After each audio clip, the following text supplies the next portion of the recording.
Isa ka din ba sa gustong magsimula ng sariling negosyo? O bago pa lang sasabak sa mundo ng pagnenegosyo, ngunit hindi mo alam kung papaano ka magsisimula? Ano nga ba ang isa sa mga prinsipyo na dapat nating taglayin? That is Jersey Direct Supplier, mga kaibigan, mga kapatid. Magandang araw na naman nga pala sa ating lahat. Ngayong araw, buddy, panibagong tip na naman ang gagawin natin para sa vlog na to. Perfect panimula. So wag na natin patagalin pa, tara, umpisa na natin. Naalala ko dati nung bago pa lang ako nagsisimula sa pagnenegosyo, hindi ko alam kung papaano sisimulan. Akala ko dati basta magbenta ka lang ng magbenta, then negosyante ka na. Tapos nalaman ko na isa pala sa dapat nating taglayin na prinsipyo ay ang buy low and sell high. Sa madaling salita, bilhin mo ng murang produkto, tapos ibenta mo ng mahal. O kahit hindi naman mahal, ang ibig ko lang sabihin, buddy, ay basta matutunan natin na paanakin yung pera kahit may konting tubo lang. Ito yung istorya ko nung nagsisimula pa lang ako magnegosyo. Sinubukan ko yung negosyong buy and sell. Nagumpisa ako nung binenta ko yung bike ko sa Taiwan. Noong time na yon, tumubo na kaagad ako dahil nabili ko lang yung bike na yon ng 8,000 NT, tapos naibenta ko siya ng 12,000 NT. So tumubo na kagad ako ng 4,000 NT. Doon ko namalayan na ang sarap pala magnegosyo. Tapos sakto naman na meron akong kakilala na nagbebenta rin ng e-bike, tapos binebenta niya ng palugi. Sinamantala ko agad yung pagkakataon, buddy, dahil alam ko kung magkano ang bentahan nun sa market. Pero bago yan, buddy, importante din na dapat nakakapag-explore din tayo kung magkano nga ba yung bentahan o magkano nga ba yung value ng produkto na bibilihin natin. And to cut the story short, buddy, binili ko yung e-bike niya, then naibenta ko ng mas mahal o kahit papaano, tumubo rin ako. Paulit-ulit na sistema, paulit-ulit na ganun lang, buy low, sell high, hanggang sa umabot na sa punto na motor na yung mga binibili ko.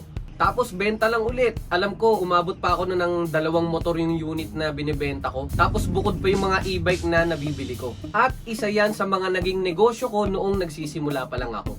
Ang madalas kasi nating gawin, buddy, ay bumili ng mga bagay-bagay, tapos pag tagal-tagal, ibebenta na natin ang palugi. Kaya napaka-importante na matutunan natin ang prinsipyong buy low, sell high. So yung iba hindi naman nila purpose na magnegosyo, which is okay lang naman yon, walang masama doon. Depende pa rin sa kung ano ba yung intention natin. Intention ba natin na bumili lang, tapos pagsawaan yung produkto, o yung bagay na yon, o intention natin na magnegosyo. Kaya ang nangyayari, gagamitin lang natin, pagsasawaan lang natin yung bagay na yon, tapos ibebenta na natin ang palugi. Pero kung ang intention mo naman ay magnegosyo o tumubo, kumita ng pera, kailangan, buddy, anytime nakahanda ka na bitawan yung produkto o yung bagay na yon as long as tumubo ka. Dahil nga nagba-buy and sell ka. So kung ikaw ay magne-negosyo o magsisimula ng negosyo, napaka-importante na alam dapat natin kung tutubo ba tayo dun sa bagay na yun o kikita ba tayo ng pera dun sa bagay na bibilhin natin. Napapractice naman yan, buddy.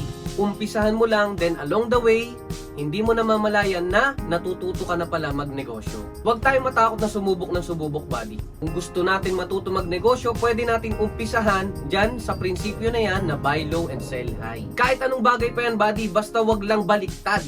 Buy high and sell low. Palugi na yun, buddy. At dahil alam mo na ang prinsipyong buy low and sell high, umpisahan mo na maghanap ng mga bagay na pwede mong maibenta o mabili ng mura din pwede mong maibenta na kahit papaano tutubo ka. Kayang-kaya mo yan, buddy. Madami dyan mga side hustle. Kailangan lang natin buksan yung mga mata natin para sa mga opportunities na hindi nakikita ng iba. Hopefully, buddy, nakatulong na naman yung vlog natin ngayong araw na to para dun sa mga gustong magsimula o matuto magnegosyo. Bago natin tapusin yung vlog, buddy, pa-comment naman ako sa baba kung anong bagay yung naiisip mo na pwede mong simulan, negosyohin. Comment mo na rin yung pangalan mo para ma-shoutout natin sa mga susunod pa natin na gagawing vlog. Syempre, wag mo na rin kalimutan mag-subscribe dito sa ating munting YouTube channel at syempre, i-like and follow ang aming mga Facebook page at mag-join ka na rin sa private group namin ng mga resellers. Buddy, maraming salamat sa panonood ng vlog natin for today. Sir Axel na naman nga pala ng Daddy's Jersey Direct Supplier, mga kaibigan, mga kapatid, na nag-iiwan ng katagang